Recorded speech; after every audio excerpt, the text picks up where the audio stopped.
Hello everyone and welcome to the channel.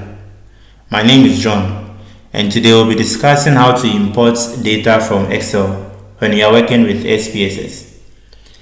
When you launch the SPSS software and it is done launching, the first thing you see is this blank workbook Outlook that has certain similarities with an Excel sheet Outlook.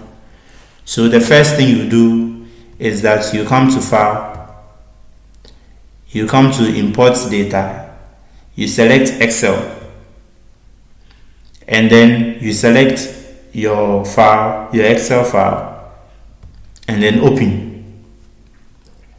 With this pop-up, the SPSS software has selected certain things based on how the data in the Excel sheet is presented. So when you take the data in the Excel sheet, you realize that the first row is where the variable names have been presented. Now what SPSS usually does is that it separates this first row from the rest of the data such that it doesn't mix with the actual data you want to analyze or work on.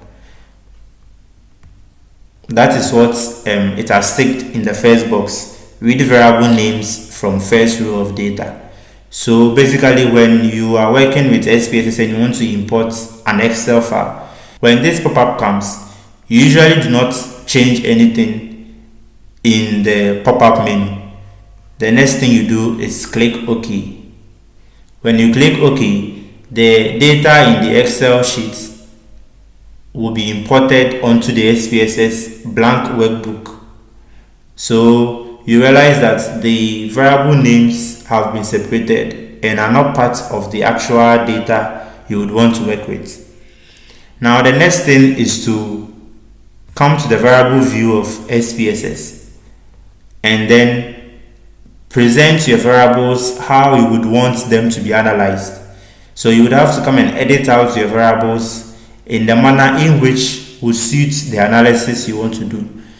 Now we will talk more about the data view and the variable view, the differences in those two tabs or the differences in those two views, and how to work in the variable view of SPSS in our next video. But for today, what we wanted to do was to import an Excel file onto SPSS and work with it. Now if you found this video helpful, click on the like button, subscribe, and then share for others to learn. Thank you and catch you on the next one.